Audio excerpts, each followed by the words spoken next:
बिहारी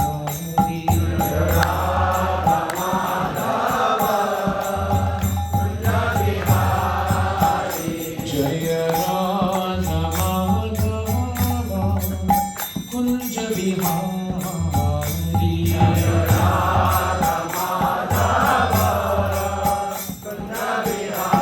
जय गोपी जन वल्लभा जय गिरिवरधारी जय गिरिवरधारी जय गोपी जन वल्लभा जय गिरिवरधारी जय गिरिवरधारी जय यशोदनंदना जय व्रज जनरंजना जय यशोदनंदना जय व्रज जनरंजना जय यमुना तीरवनचारी जय कुंज बिहारी जय यमुना तीरवनचारी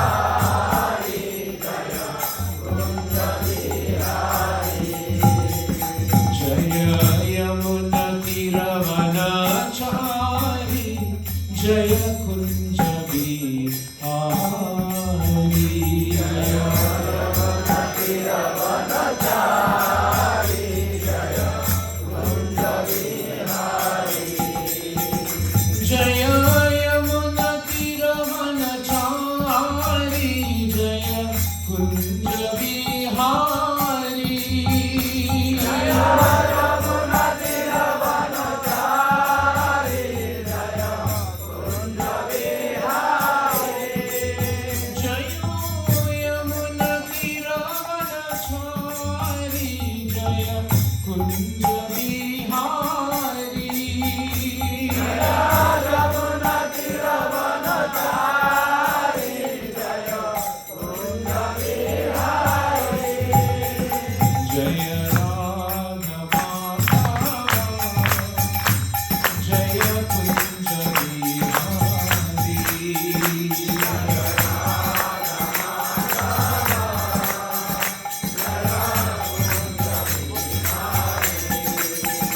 जय गोपी जन वल्लभा जय गिरिवरधारी जय गिरिवरधारी जय गोपी जन वल्लभा जय गिरिवरधारी जय गिरिवरधारी जय यशोदनंदना जय व्रज जनरंजना जय व्रज जनरंजना जय यशोदनंदना जय व्रज जनरंजना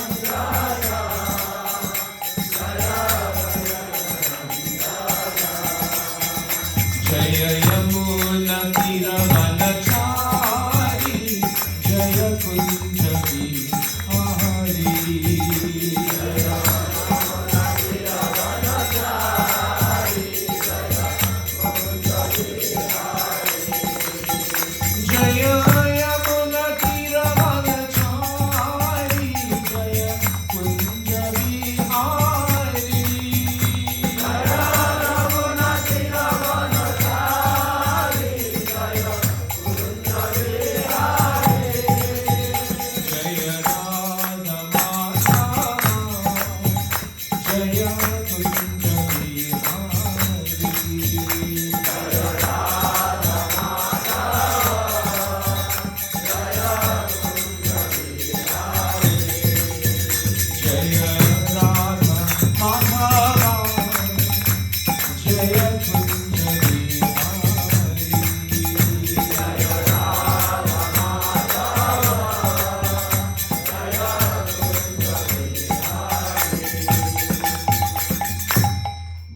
जय श्री जगन्नाथ बलदेव सुभद्रा माई की जय श्री श्री गौर निताय की अनंत कोटि वैष्णववृंद की निताय गौर प्रेमानंद।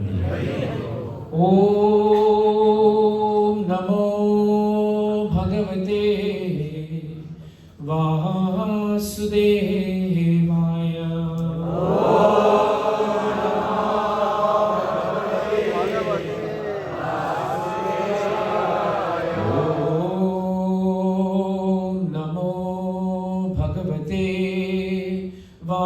वासुदेवाय।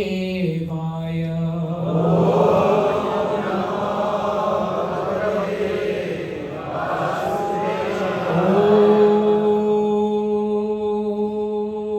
नमो भगवते वासुदेवाय।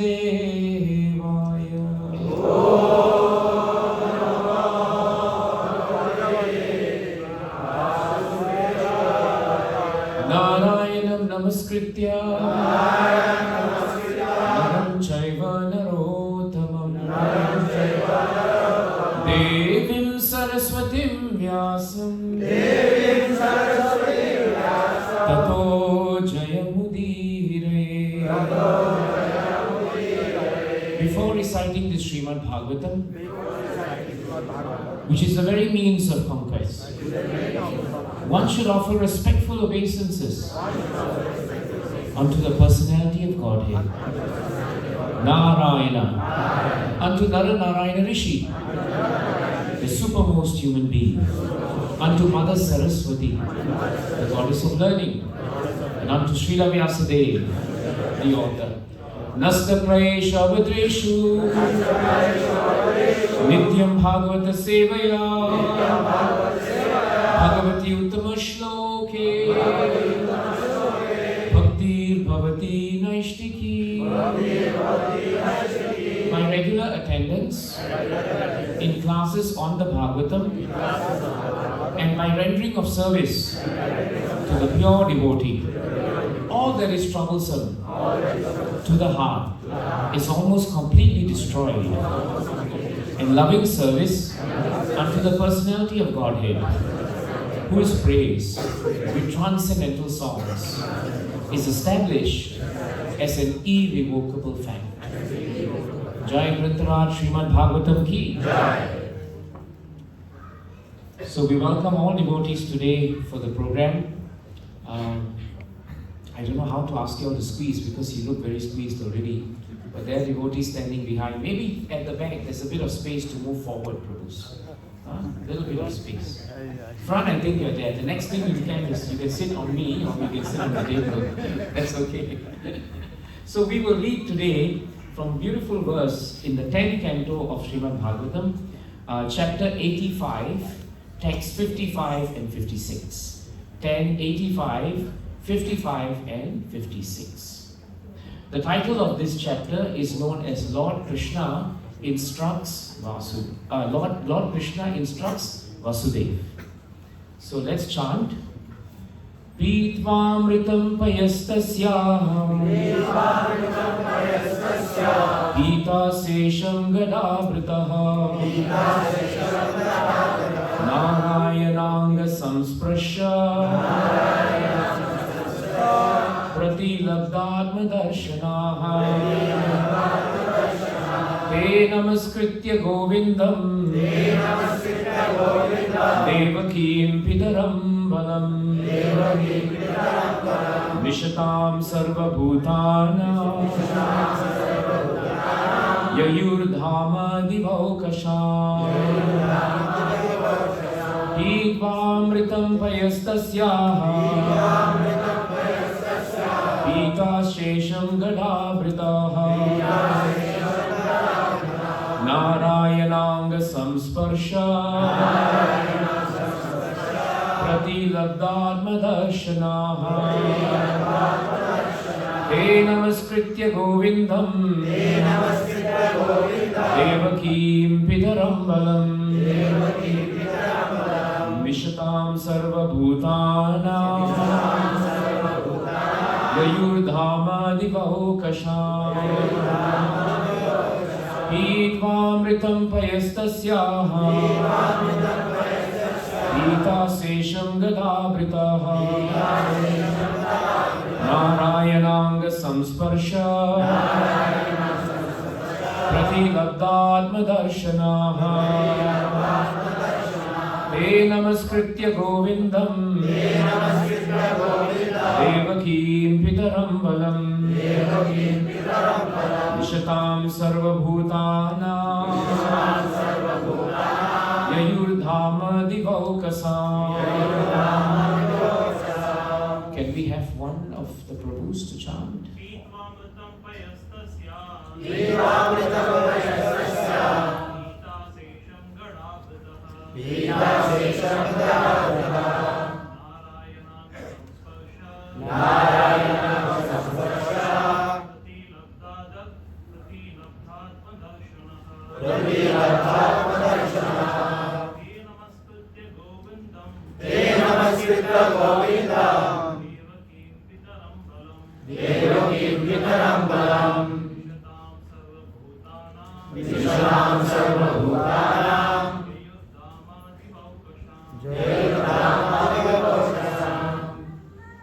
Mataji.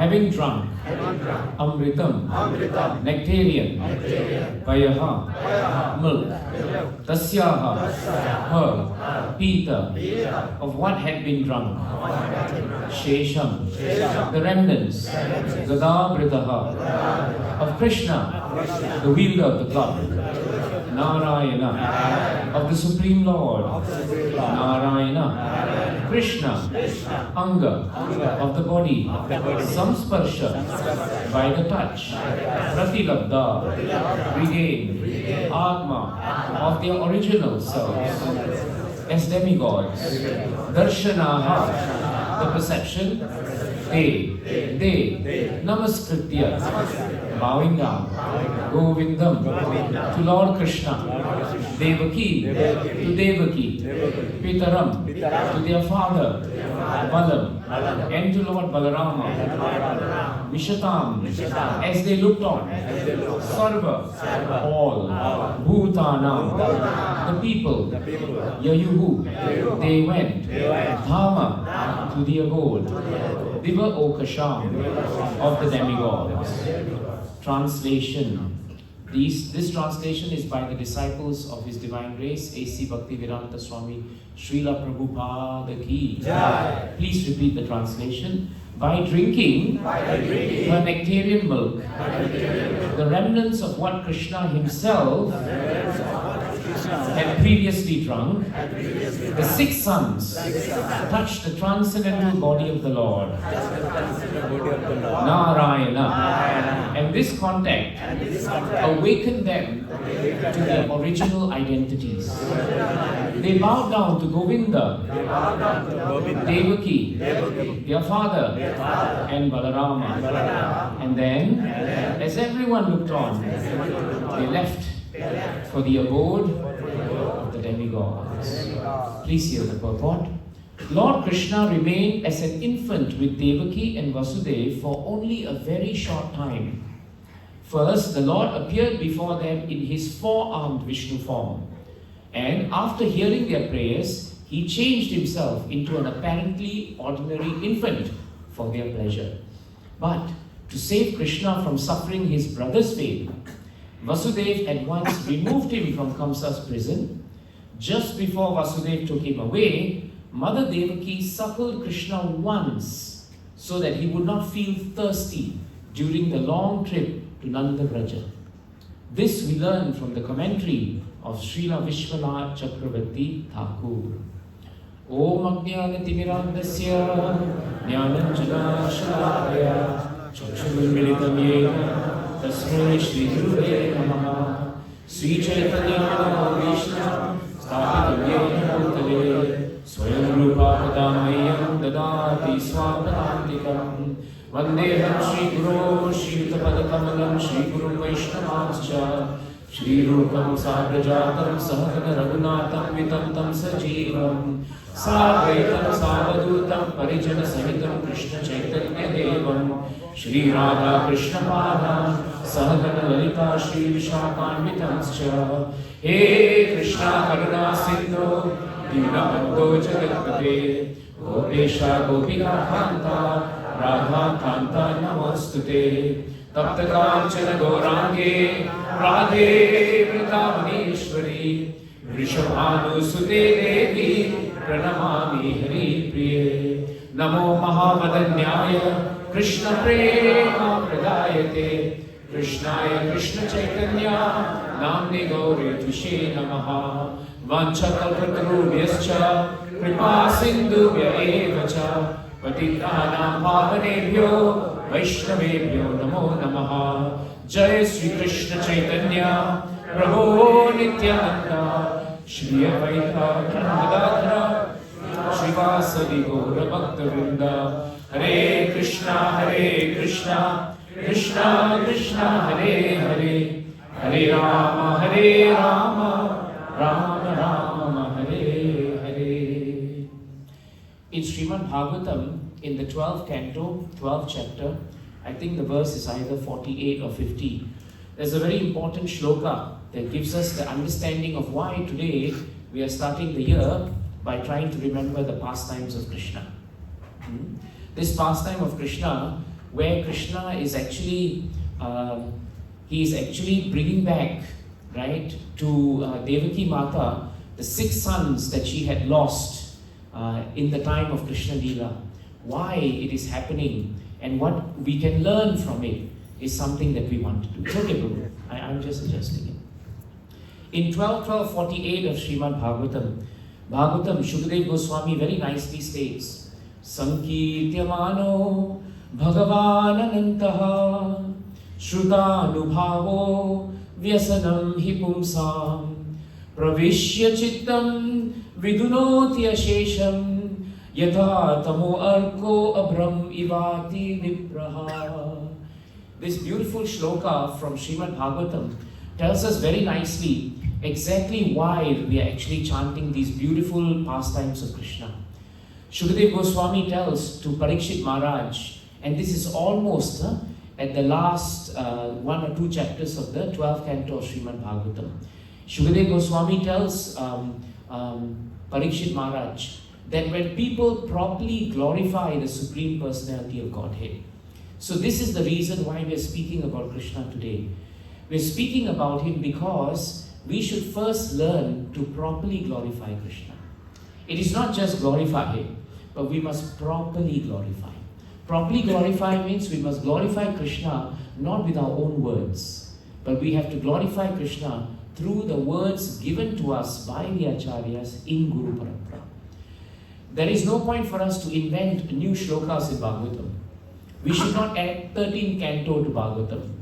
12 cantos are enough. And whatever there are in the 12 cantos, we should study them and we should repeat them.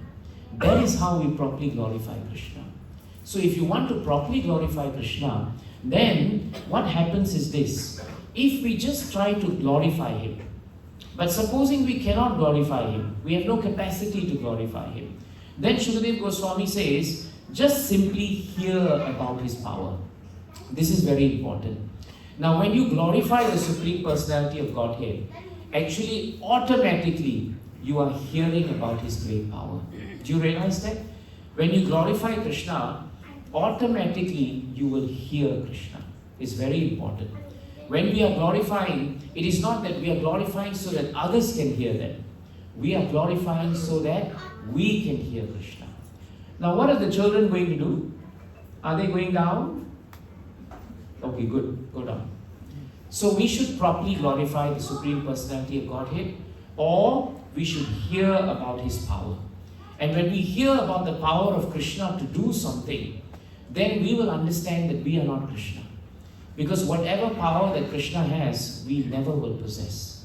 And by hearing about Him, we will realize where we stand and where Krishna stands. This is very important.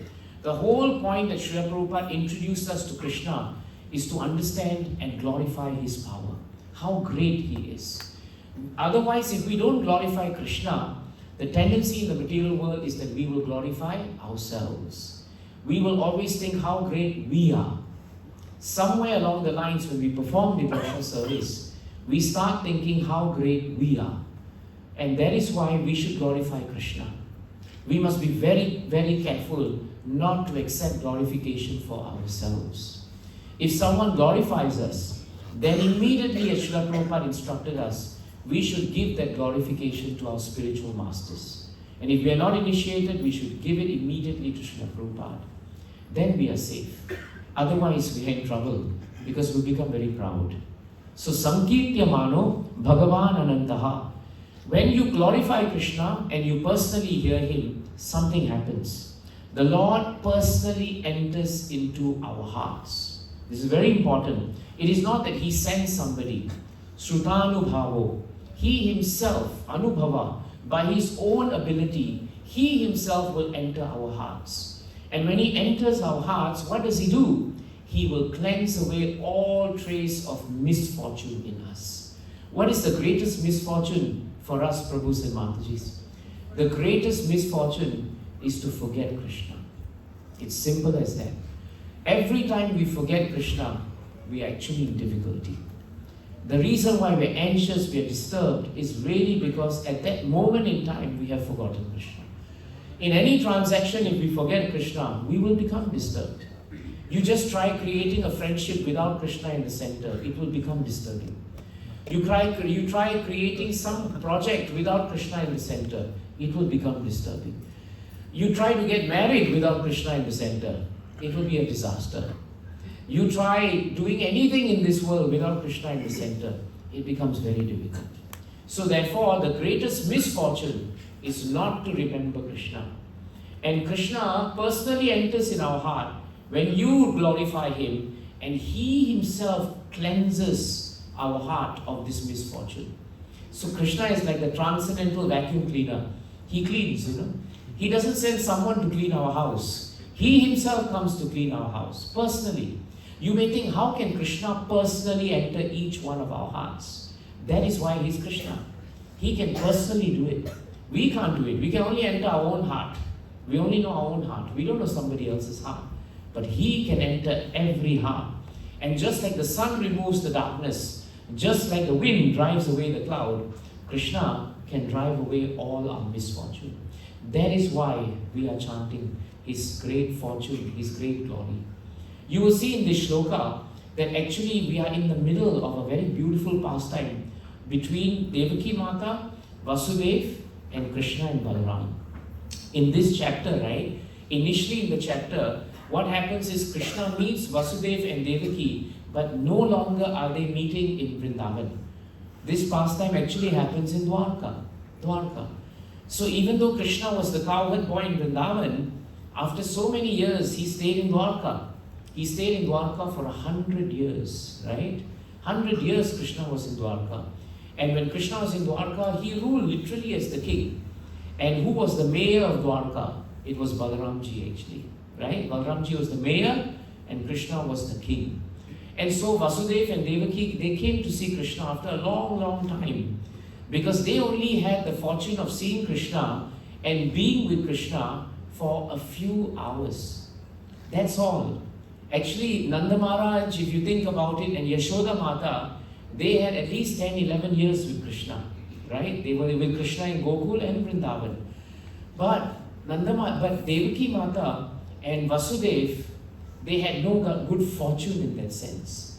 Sometimes we may think, that why did Krishna put them into so much of difficulty? Because Krishna always put them in separation from Him, but He always heightened their remembrance of Him. This is very important for us because as devotees, when beginning the new year, we want our new year to go very well. Isn't it true? Everyone is wishing everyone, Prabhu, Mataji, I hope you have a good year. But only you and I know that it's very hard to have a good year. It's very difficult to have a good year. Every year is a challenging year, isn't it? And all of us, without exception, are suffering. Nobody here can say that they are not suffering. Either your body gives you suffering, your senses give you suffering, your mind gives you suffering, or if you say, I'm a yogi, I've conquered my mind and my senses, then one of your loved ones will give you difficulties, right? And if the loved ones give you difficulties, sometimes it's worse than you yourself being disturbed. Because you care for them, and they are in difficulty. And if they are also in good times, then maybe your job is giving you difficulty. Maybe you have that one boss who's like Hiranyakashipu, and it's very difficult, all the time, he's just there. It's very hard. Or if your job is fine, maybe the people in the workplace are not fine. Like that, there is no end to it. Something, somewhere, someone is going to give us trouble. So Vasudeva and Devaki, they accepted the difficulty of Krishna leaving them by remembering him. Remembrance of Krishna is the glorification of Krishna. This is very important point. If you want to glorify Krishna, the greatest glorification of Krishna is to remember him. And the greatest glorification of Krishna is to obey him. What is the point of glorifying the spiritual master and the Supreme Lord if you don't want to obey their instructions? If supposing you are the father and the son comes and really praises you, Father, you are very great, you're very great, very great. And then after a while, the father tells the son to do something, but he doesn't want to follow it. What is the point of that glorification? It has no value. Husband and wife, they glorify each other. We love you very much, I love you very much. But at the end of the day, they don't help each other because they don't listen to each other. What is the point? What is the point? So actually, glorification of Krishna means two things. Remembrance of him and obedience to his instructions. That is glorification. Sankirtya Mano. Sankirtya Mano is much deeper than what we think it is. Sometimes we want to do something, but we say we are glorifying someone. Srila Prabhupada asked his disciple for a glass of water. He was speaking to some people. So the disciple went in and came out with a glass of milk. When Srila Prabhupada said, I asked for water, the disciple said, this is better than water. Because this is milk, it is better. But Srila Prabhupada was not pleased because that was the disciple disobeying him, trying to be too smart. I asked for water, Prabhupada said, that means you should only bring water. Whether I like water, you like water, we don't like water, the spiritual master wants water. Give him water. So we should follow what Krishna wants. It's so easy for us to invent what we think Krishna wants. But we should be very clear by following Shastras what Krishna wants. So that is glorification. So Devaki Mata and Vasudeva, they came all the way to see Krishna. And when Vasudeva and Devaki Mata saw them, initially their meeting was very, very powerful. Bhagavatam tells us, that they embraced their sons, Krishna and Balaram, and they felt so happy to see them. How long, they could not see them face to face, but in Dwarka they could see them. So Krishna, Vasudeva asked questions from Krishna about the signs of self-realization. And Krishna very kindly explained everything to Vasudeva. Now this meeting between Vasudeva and Devaki, Krishna and Balaram is a little different from other meetings. Because in the time of Vrindavan Dham, you will notice that Vasudeva and Devaki always would see Krishna during that period. When they heard about Krishna, even while they were in Mathura, they always remembered Krishna in the mood of loving parents. They never saw Krishna as the Supreme Personality of Godhead. Nanda Maharaj and Yashoda Mata also. But when Devaki Mata and Vasudeva came to see Krishna in Dwarka, when they saw Krishna, Krishna by his mercy lifted the veil of Yogamaya and allowed them to see Krishna as the Supreme Personality of Godhead. It was Krishna's wish. And that is why Vasudeva turned to Krishna and asked him for instructions. The whole chapter is actually Lord Krishna instructing Vasudeva. You will find in Krishna book, in the time when Krishna was in Vrindavan and maybe in Mathura, he never instructed his father. The only time he instructed his father together with all the cowherd men was just before Govardhan Leela, when he was asking his father very politely, why you are offering everything to Indra? If not, all the time the Yoga Maya potency was on Devaki and Vasudev as well as Nanda Maharaj and Yashoda, because Krishna wanted to reciprocate with them in the mood of loving parent and child. But here he was in Dwarka, and therefore with awe and reverence he was Dwarkanath. And therefore when Vasudev came into Dwarka, Krishna lifted Yoga Maya. And after giving very nice instructions to Vasudev, then Devaki Mata's turn came. Now Devaki Mata was sitting down by the side of her husband. And now I speak to you not through the pages of this Bhagavatam, but through the pages of Krishna book, which was written by Srila Prabhupada. And Srila Prabhupada describes in the chapter that when she heard that Krishna and Balaram, was so kind to give instructions to Vasudev, she had a desire in her heart.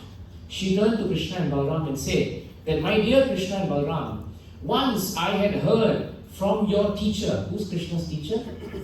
Sandipani Muni. He had heard from, she said, I have heard from your teacher that a long time ago, you had actually brought the teacher's dead son from the clutches of Yamaraj, right? So this pastime happened some time ago.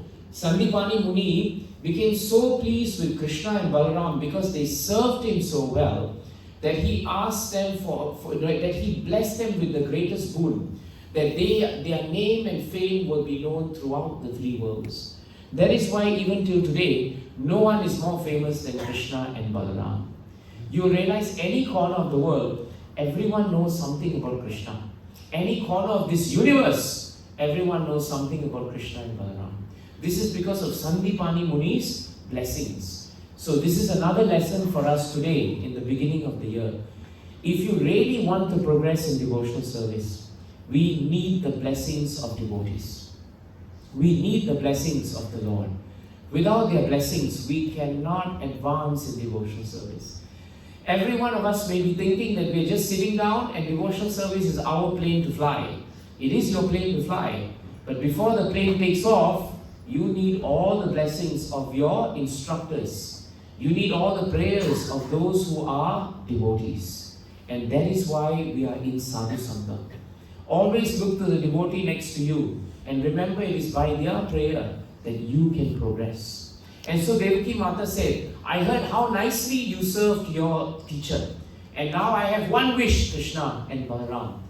Your teacher Sandipani Muni lost his one son, but I have lost 6 sons. Do you remember? Before Krishna came, don't count son number 7, because daughter number 7 is Yogamaya, and son number 7 is Balaram. Very, very mysterious, but that was Krishna's Leela. You must count the first 6 sons, right? Starting from Kirtiman, all through the 6 children. All these 6 children were mercilessly killed by Kamsa, if you recall. In the beginning, Kamsa was very generous. When Vasudev gave the promise that he will deliver each son, then Kamsa became very broad-hearted and said, never mind, you're a man of your words, you keep your children. I'm only interested in child number 8. If Kamsa had followed that way, the pastime of Krishna would be very different. Because all the children would be born, they'll all grow up, Krishna would have brothers, and only Krishna, right, Kamsa would try to kill. But it was Krishna's arrangement that these 6 children should actually die. And every time, starting from Kirtiman, when Kamsa became so insecure, he thought, better I just imprisoned. Let me imprison Vasudev and Devaki. Because Narada Muni had told Kamsa that actually from your previous birth as Kalanemi, you have had a bad history with Krishna, right? You've always been killed by Krishna, and I've got news for you. In this life also, there's no exception. You'll also be killed by Krishna. So he became so upset. An upset man is a disagreeable man. An upset man is an unreasonable man. An upset man is an illogical man. So he thought, let me just imprison these 2. Every child that comes, I won't take a chance. Number 8 or number 1, doesn't matter. I'll just kill him. And that's what he did. He just smashed. He smashed each child and made sure the child did not live. Now, Devaki Mata didn't have any time with her children. We have so much time with our children, but still we want time with them. Still we want more time with them. But Devaki Mata only saw the children for a brief moment and then they were taken away. And any mother, Prabhupada writes in Krishna book, would know how painful it must be for the child to die. It is the worst thing that a parent could want. So Devaki Mata then turned to Krishna and said, Krishna, please, my sons were killed terribly by Kamsa and I'm overwhelmed by grief. Please bring them back. Please bring them back. Now someone may ask, why was Devaki Mata such an exalted devotee, so attached to her children? She had Krishna. Why would she want the 6 children? Prabhupada writes very nicely in Krishna book that even though Devaki Mata was overwhelmed with grief, her grief was actually compassion. In a line from Krishna book, actually Prabhupada tells us why Devaki Mata wanted the 6 children to come back. It was out of compassion.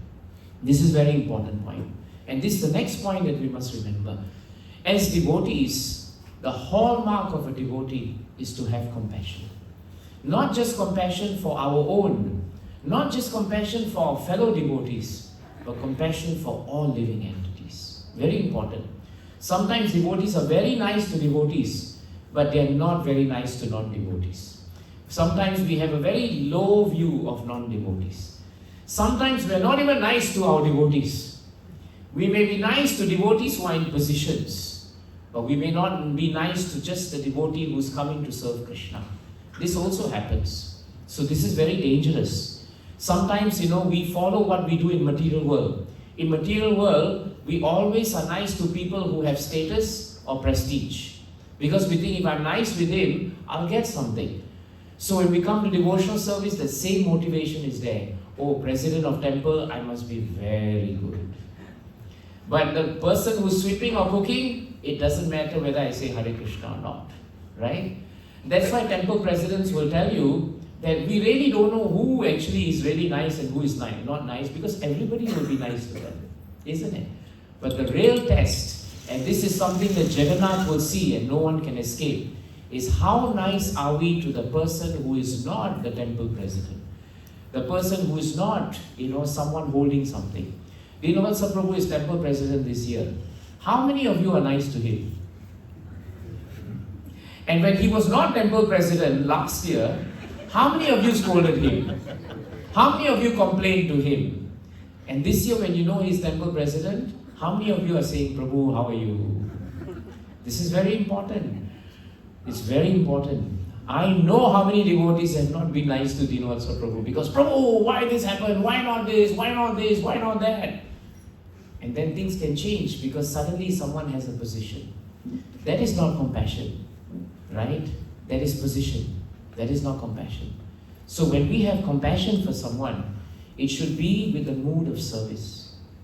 And that is why Devaki Mata was not having the mood of a material mother.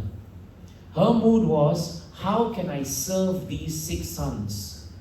The mood of Devaki Mata was, I want Krishna to bring them back so that I can serve them and somehow I can liberate them. This is what she wanted. So let us be clear about that.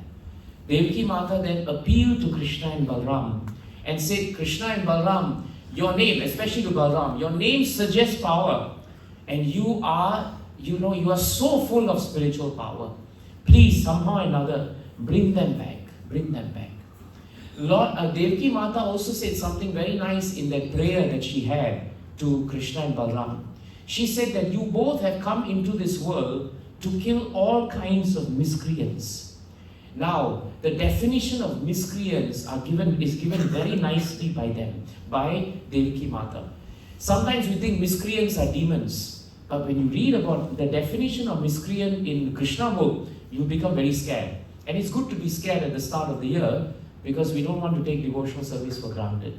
Devaki Mata said, a miscreant is one who has lost control of their mind and their senses. That is a miscreant. So first quality of miscreant is When we lose control of our mind and senses, when we become disturbed, when we become agitated, we are actually fallen from our quality of goodness. That makes us a miscreant. Second point, a miscreant is one who has deliberately neglected the revealed scriptures. So when we deliberately reject Bhagavatam and do not follow the teachings of Shastras, we are also considered actually miscreants. And the last point that she gives, one who lives a life of extravagance and impudence. Impudence means we are so proud of what we have, we think no one can touch us. That is also miscreant. That is also miscreant. So the next time we call someone a miscreant, or we call Bhagavad Gita a miscreant, then remember what Devaki Mata said about miscreant. Actually, it's not very difficult to be a miscreant, right? You don't have to be Hiranyakashipu to be miscreant. Any one of us could become a miscreant, actually. So this is very important. Then Devaki Mata also said something very nice. She said that Krishna, you are the source of all creation, all maintenance, and all annihilation. Notice one thing, Devaki Mata is seeing Krishna not as her son, but as the Supreme Personality of Godhead. If she saw him as a son, what would have happened? This pastime would never have taken place. Because if she saw him as son, would she have asked him for the 6 sons who were dead? You know nobody can call someone from the dead in this world. Have you found someone who can? I'd like to meet them, but nobody can. Many kinds of tantrics will tell you, I can bring someone from the dead. But they will never be able to. They will die before that happens. But Krishna is able to. But the only way Krishna could fulfill this deep desire that Devaki Mata had in her heart all this time was to lift the veil of Yogamaya. Do you see how perfect Krishna is? How he regulates the relationship with us exactly in the right time, at the right moment. Krishna knows when to lift the veil. Krishna knows what is good for us. He is our true benefactor. And so she said that I am taking shelter of you without any reservation. This is very important. In 1.3.38 of Srimad Bhagavatam, this word reservation is also found. This word reservation is known as amayaya. If you read the word to word, I think Prabhu has put it up. Amayaya. You will see that one who actually approaches Krishna without any reservation, he can know the true glory and power of Krishna. Remember, we started today by remembering the glory of Krishna. You can remember the glory of Krishna. Krishna will allow you to remember him and his glory if you approach him without reservation. My Guru Maharaj would say, that when you get into one of these trains in India, it's always good to get reservation, isn't it? Because if you get ticket and you have reservation, at least you have a seat. Maybe not 100% guaranteed, but you can fight for it. You can say, I have a ticket. Someone will sit on it first, but you can say, I have a ticket, and he has to move. But what happens if you jump on a train without reservation? How many of you have done that? Jumping on train without reservation? It's quite fun, isn't it? Because you don't know. You have to really, really depend on Krishna. You don't know which part of the train you'll end up in, right? I remember one trip I had with Guru Maharaj. We were on Saurashtra Mail, not Saurashtra Express. Saurashtra Mail means 21 hours. Just all the way from Bombay to Dwarka, every stop it will stop. And we had no reservation, right? So Maharaj told us, doesn't matter, right? In devotional service, without reservation, we should go to Krishna. So in train service also, without reservation, we should go to train. So we thought, all right, this is Shastra, what can we say? We just jumped on the train, we got on it, and of course, Maharaj is sadhu. Everybody gave space for Maharaj. But Maharaj said, you all will not get that kind of treatment. So we ended up, right, in a full packed train. I think from Bombay to Valsad, we were literally next to the toilet. That's where we were. And that is when I realized that without reservation, it's not easy in devotional service. Because when we want to turn to Krishna, we have so many reservations. Reservation means I reserve something. Krishna, I want this, I've reserved it. Krishna, I want that, I reserve this. But Devaki Mata is saying that we must approach Krishna without reservation. Amayaya. Amayaya can only be done if you have another quality, What is that? Santataya, isn't it? It's there. Do you see the word-to-word meaning? What is it? Without any gap. Very nice. Without any gap. That means our devotional service must be such that there is no gap, right, in between our devotional service. It is not that we do devotional service, then there is a gap. We take leave from bhakti, then we come back to bhakti. No, there must be no gap. Where there is gap, there is reservation. Because that is where Maya comes. But where there is no gap, there is no reservation. And no reservation means we are completely dependent on Krishna. We are completely surrendered to Krishna. So Devaki Mata said that I cannot bring the dead sons back. Nobody can bring the dead sons back. And without reservation, I'm telling you that I'm leaving it to you now. I have no expectations, but I'm only praying to you all. This is the mood of a devotee. So Devaki could understand the power of Krishna. And the moment Krishna and Balaram heard her prayer, they immediately consented. Why did they consent? They consented because, first of all, Devaki Mata was their original mother. How much love they had. How much love must Krishna have for Devaki to come into her womb and to appear into this world. The chosen mother. How much love there must be. So love for the Lord is also Lord's love for the devotee. This is very important. To the extent that we love Krishna, Krishna loves us much, much, much more. Never lose faith in that, Prabhus and Matajis. Even if 2023 becomes a challenging year, or maybe it's a good year and 2024 is a challenging year, or maybe 2025 is a challenging year, do not lose faith in Krishna, right? Render loving devotional service to Krishna. Krishna will never forsake you, but it's a matter of time. How many years went by before Devaki Mata met Krishna and asked for this boon? Till then, how much she was in difficulty, only a mother will know that, isn't it? And yet, did she lose faith in Krishna? I give up on Krishna now. So many years, I lost my 6 sons. What kind of a son is it? What kind of a son is he? Never lost faith in Krishna. So we must never lose faith in Krishna. And after hearing their mother speak in this way, immediately the 2 boys called for Yogamaya. Yogamaya is always the vehicle for them to do their pastimes. So they called for Yogamaya and they immediately started for the planet known as Sutala.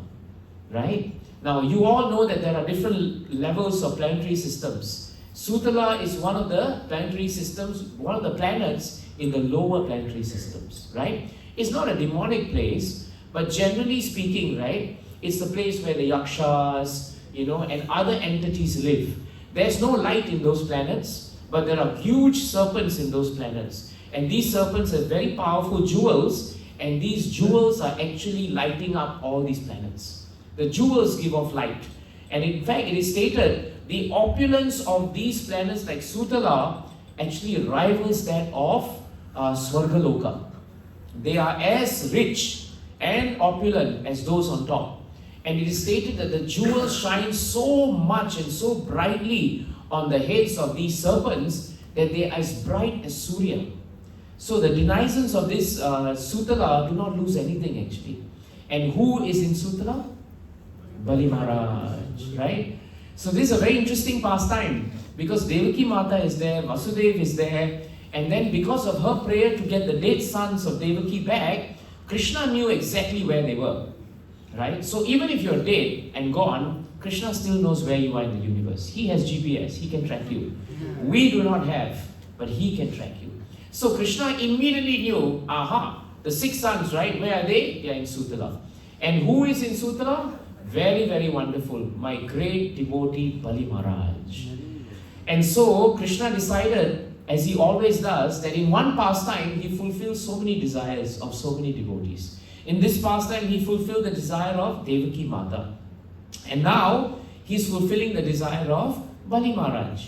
Why? Because Bali Maharaj in Sutala is always praying that Krishna will come and visit him. And Krishna as Vaman Dev is actually in Sutala. Because Krishna as Vaman Dev is situated there based on his promise. And he promised that he would take care of Bali Maharaj and his family personally. So in this pastime, 2 forms of Krishna appear. Vamandev continues to remain in Sutala, but now Krishna as the Supreme Personality of Godhead, as the boy from Vrindavan, not in awe and reverence, he comes with Lord Balram to Sutala planet. And there he goes to see, of all persons, he goes to see Bali Maharaj. This only Krishna can do. Only Krishna can appear in 2-3 forms at the same time. Any one of us has that power? I don't think so. If you're here, you're not in Badok. If you're here, you're definitely not in Jurong. And if you're here, you're not in Tuas. Right? You are here. So nobody can do that. Kardama Muni, okay, maximum 9 expansions. But we can't even do 1 expansion. Right? We're just who we are. But Krishna is so powerful, he can be everywhere. Do you remember in the churning of the milk ocean? At the point when Krishna was churning, we only remember Kurma Avatar, because Krishna was the tortoise. But Krishna went on top as the 1,000-handed form, and he churned from the top. Bottom he was churning, top he was churning. But even then, the Devatas were becoming tired, the demons were becoming tired. Vasuki was coughing out all this poison. So what did Krishna do? He came in the mode of passion in the hearts of the demons. He came in the mode of goodness in the hearts of the Devatas. He came in the mode of ignorance in the heart of Vasuki, just to enthuse them. Then he also came in the form of breeze and rain, just to give them some freshening up.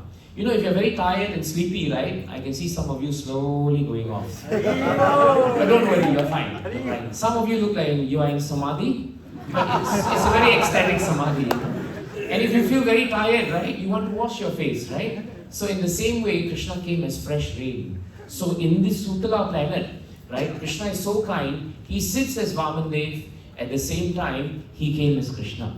And when Bali Maharaj saw them, he became so happy. He immediately merged into an ocean of happiness. This is what Krishna consciousness should be. When we see Krishna, don't forget to be happy.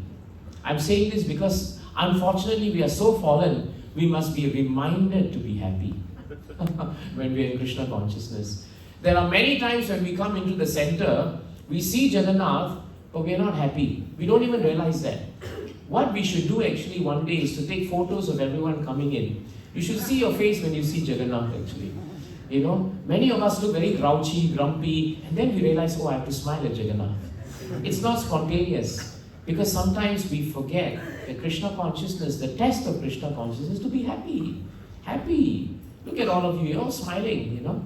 So it's happiness. If you come all the way to Gauranga Center and you cannot smile, better you go outside. What is the point?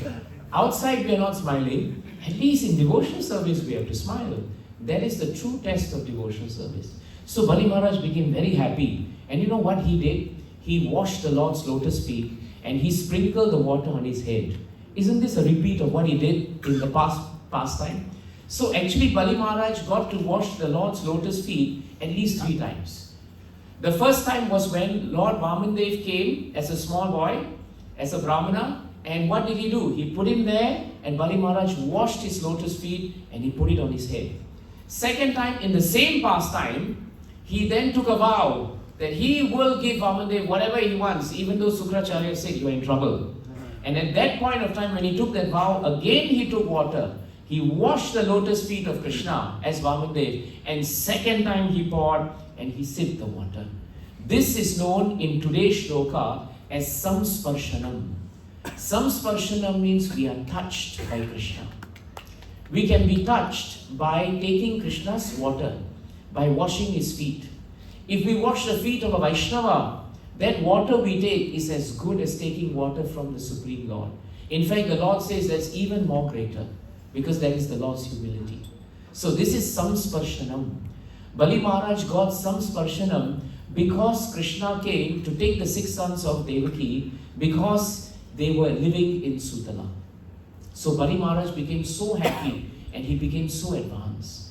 So that is a very important thing, that somehow or another we must always touch Krishna. Sometimes we think, now must we come into the center and quickly jump on the altar and touch Jagannath?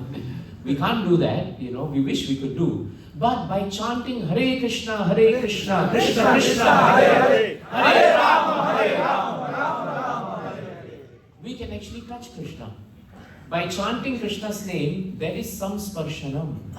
By chanting Krishna's name, it is samsparshanam. By hearing about Krishna, Lord Balaram, Lord Krishna, they manifest in our hearts. So you see, samsparshanam doesn't just mean that we touch the Lord. It means we hear about Krishna. Because hearing Krishna is as good as touching Him. And touching Krishna is as good as hearing Him. Don't feel bad if you cannot do deity dressing, for example. Don't feel bad. Just chant very lovingly Krishna's name and you are touching Krishna. Just do some service for Krishna, like cleaning the room or cleaning the hall or doing something for Srila Prabhupada, and you are samsparshanam. You are touching Krishna. Just read a shloka every day from Srimad Bhagavatam. Study a shloka. Memorize a shloka for 2023. And that is samsparshanam. I would really request everyone this year to pray that you will learn more shlokas from Bhagavatam. That's what we should do. Take the beautiful prayers and spend time studying them.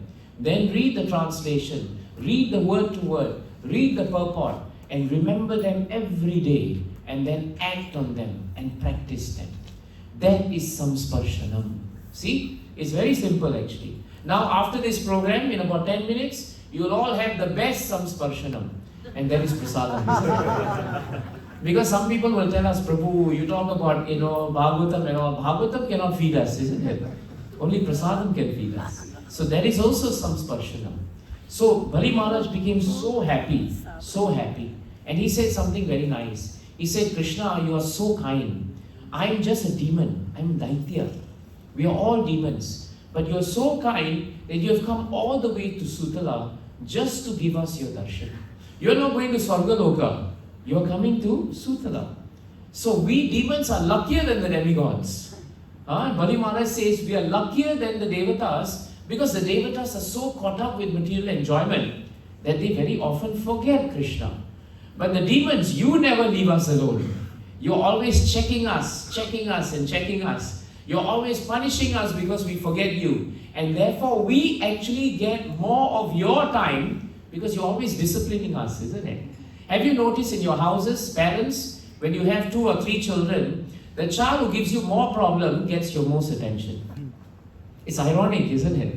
The child who's very nice, he will say, how come you are giving more attention to the other person? He's rascal number 1, but you spend all your time on him because he's rascal number 1. But they don't get it, you see. They don't get it. But as a parent, you will do it. So Bali Maharaj is saying, we are all rascals number 1. And that is why you're paying more attention to us. This doesn't mean you become demon. This is not the takeaway, that you become demon. But it shows us that in material world, even though we have forgotten Krishna, Krishna takes extra pains to deliver the souls in this material world. He's so kind. Hare, Hari Mena say. Day and night, Krishna's brain is working and thinking how to bring this devotee back, how to bring this living entity back. All of us were not devotees for a long time, but somehow or another, by the mercy of Krishna and some devotee who believed in us, from demons, we are becoming devotees. So Bali Maharaj is so thankful actually. He's very thankful. And after praying like that, Krishna then tells him, we have come here for a specific reason. Krishna is very happy. He says, I'm so happy with you, Bali. We have come here to bless you. But we've also come for a reason.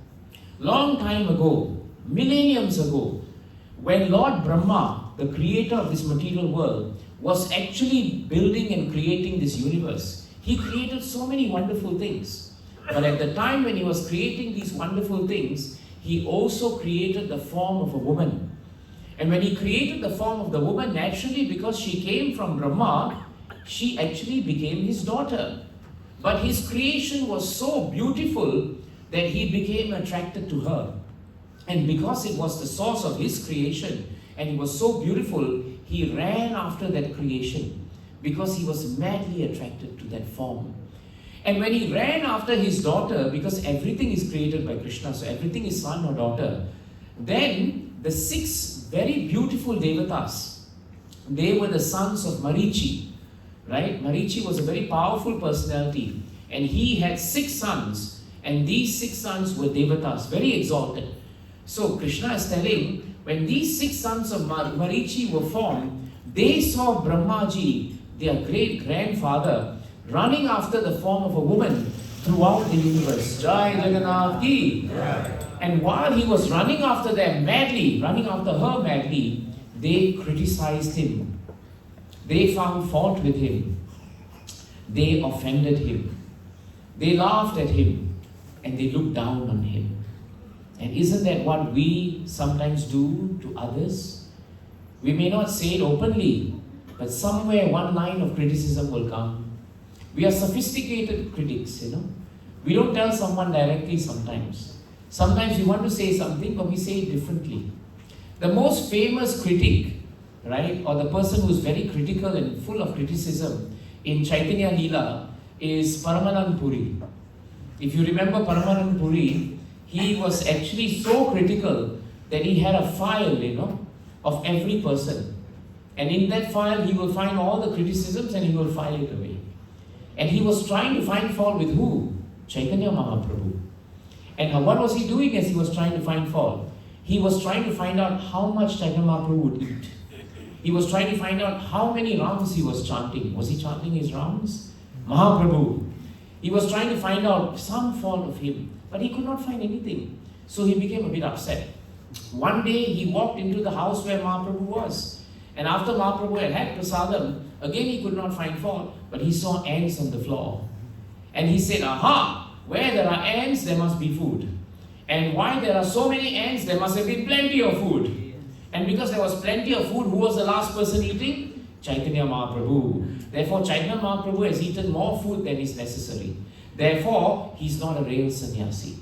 You see, this is sophisticated criticism.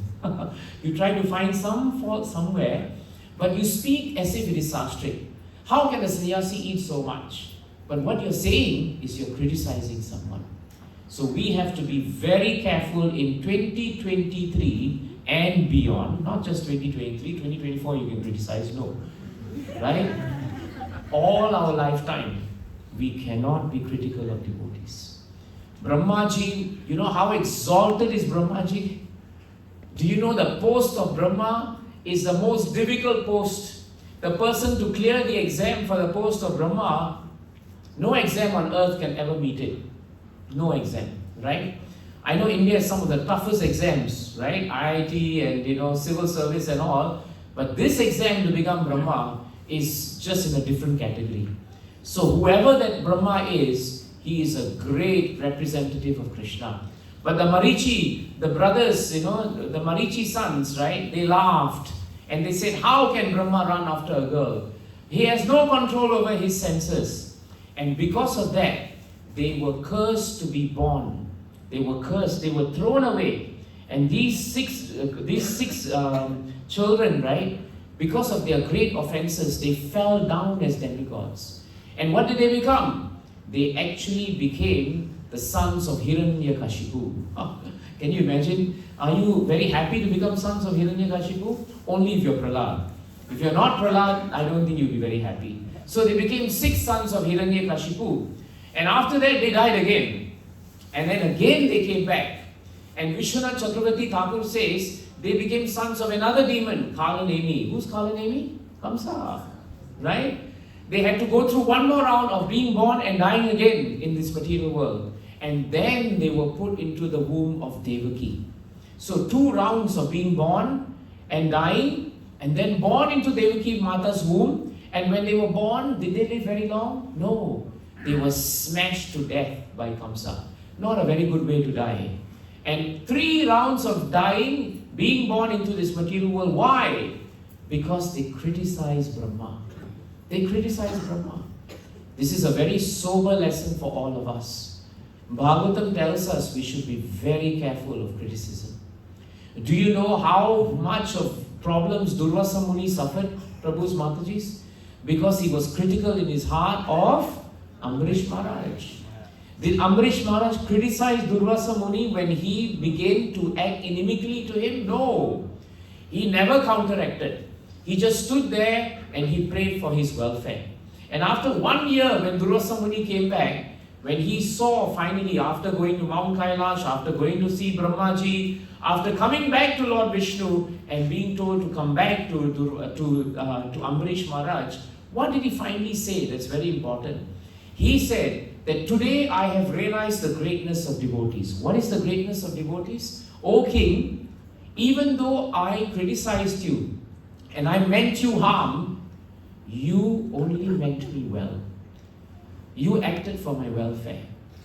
This is the signature of a devotee. This is the signature of the Lord. We may mean Krishna unwell. Every demon wants to kill Krishna. But every time Krishna wants to liberate a demon. These 6 sons of Marichi, they were very bad. They suffered so much. But through this pastime, Krishna exhibited his compassion for them. This is what is going to happen. So then the moment Krishna told the story, and then he said that these 6 boys, right, they are right now in Sutala.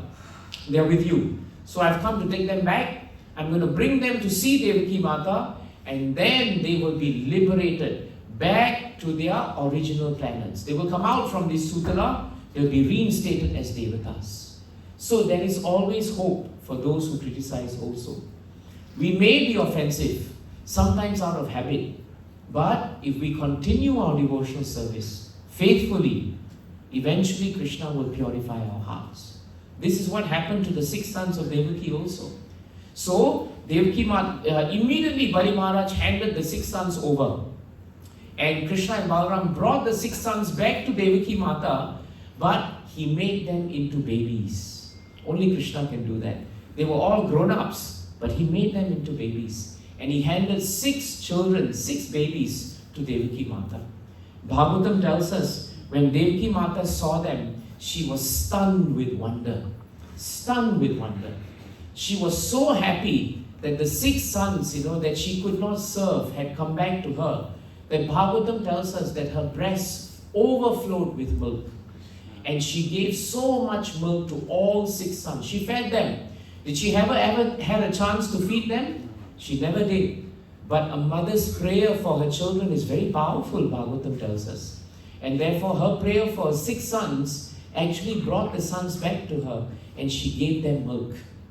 Now, the moment she gave them milk, Krishna's plan changed. This is the beautiful part of the pastime.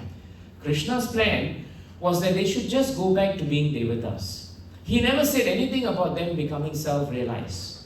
But Krishna actually had taken milk from Devaki Mata. Just before Krishna was going to leave with Vasudeva, Vasudeva was going to prepare to take the terrible trip, isn't it, through Yamuna river in the darkness of the night. Vishwanath Chakravarti Thakur tells us that Devaki Mata was thinking to herself, the child will cry, child will be hungry. This is a mother, isn't it? Only a mother remembers, just before Krishna should go, hey, he's going to get hungry. We need to give him something. Fathers, we don't remember these things. We just say, if they want to eat, they eat. They don't want to eat, they don't eat. But mothers, you chase children, isn't it? You have to eat, you have to eat, you have to eat. See, Devaki Mata is like that. And she thought, let me give Krishna some of my milk so that he can actually be a little full while he takes the long trip to Brajadham.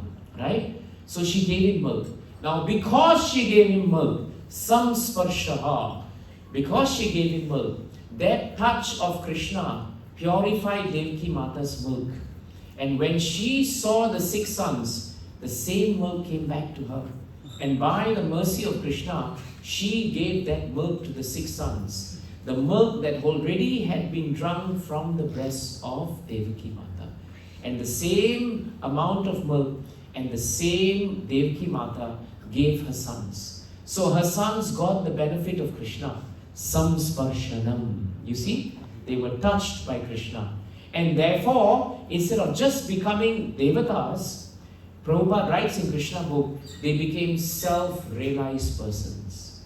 They understood the meaning of life, even though they were Devatas. Normally, Devatas are difficult for them to be self-realized because they're very distracted by Swargaloka. Right? They become self-realized when Bali Maharaj walks in to Swargaloka. Then they are self-realized.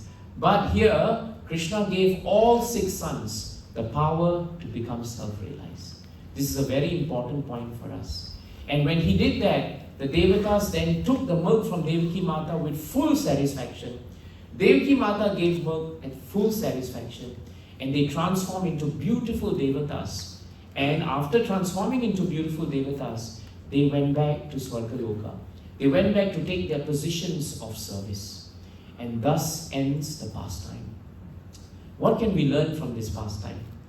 I think the most important point we can learn from this pastime is that any benediction that we want in this world can only be fulfilled by Krishna. Do you realize that?